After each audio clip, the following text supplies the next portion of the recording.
Olympic પહેલા ફ્રાન્સના railway network પર હુમલો.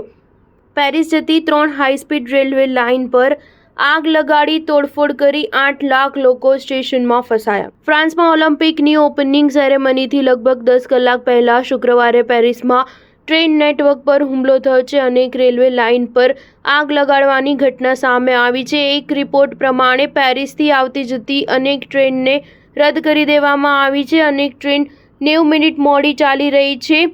યુરોસ્ટાર કંપનીએ જણાવ્યું હતું કે તેમણે અનેક ટ્રેન કેન્સલ કરી દીધી છે. લંડનથી પેરિસની રેલવે સર્વિસ પર હુમલાની અસર થઈ છે. હુમલાને જોતા અનેક ટ્રેન ડાયવર્ટ કરી દેવામાં આવી છે. ફ્રાન્સની સરકારી રેલવે કંપની SNCF-એ બધા જ મુસાફરો માટે ચેતવણી જાહેર કરી છે. તેમણે સ્ટેશન ન જવાની સલાહ આપી છે.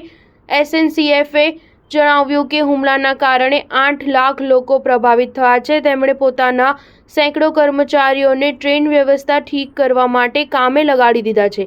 ફ્રાન્સના ટ્રાન્સપોર્ટ મંત્રી પેટ્રિક્સ વર્ગરાઇટે સોશિયલ મીડિયા પર પોસ્ટ દ્વારા હુમલાની નિંદા કરી છે. તેમણે કહ્યું કે તેઓ સતત NSCF સાથે સંપર્કમાં છે. ફ્રાન્સની નેશનલ રેલવે કંપનીએ જણાવ્યું કે દેશમાં કુલ 4 મુખ્ય હાઈસ્પીડ ટ્રેન લાઇન છે જે આખા દેશને પેરિસ સાથે જોડે છે. તેમાંથી 3 ઉપર હુમલો થયો છે જ્યારે એક રેલવે લાઇન પર હુમલો નિષ્ફળ કરવામાં આવ્યો છે. જે લાઇન પર હુમલો થયો તેમાં એટલાન્ટિક નોર્ધન અને ઇસ્ટર્ન લાઇન સામેલ છે. હુમલા શરૂઆત ફ્રાન્સના આરસ શહેરમાં થઈ જે પેરિસથી લગભગ 160 કિલોમીટર દૂર છે. તે પછી કોટલેન્ડ શહેરમાં હાજર ટૂર્સ એન્ડ લે મન્સ લાઇન પર બીજો હુમલો થયો. આ શહેર પેરિસથી લગભગ 144 કિલોમીટર દૂર છે.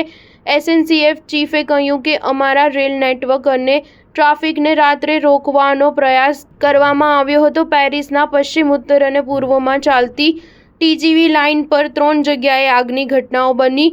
લ્યોન અને મેડિટેરિયન સાગરના દક્ષિણ તરફ જતી રેલવે લાઇન પર આગ લગાડવાની કોશિશને અસફળ કરવામાં આવી. સ્ટાર ન્યૂઝ 7 હંમેશા સચ્ચાઈની સાથે.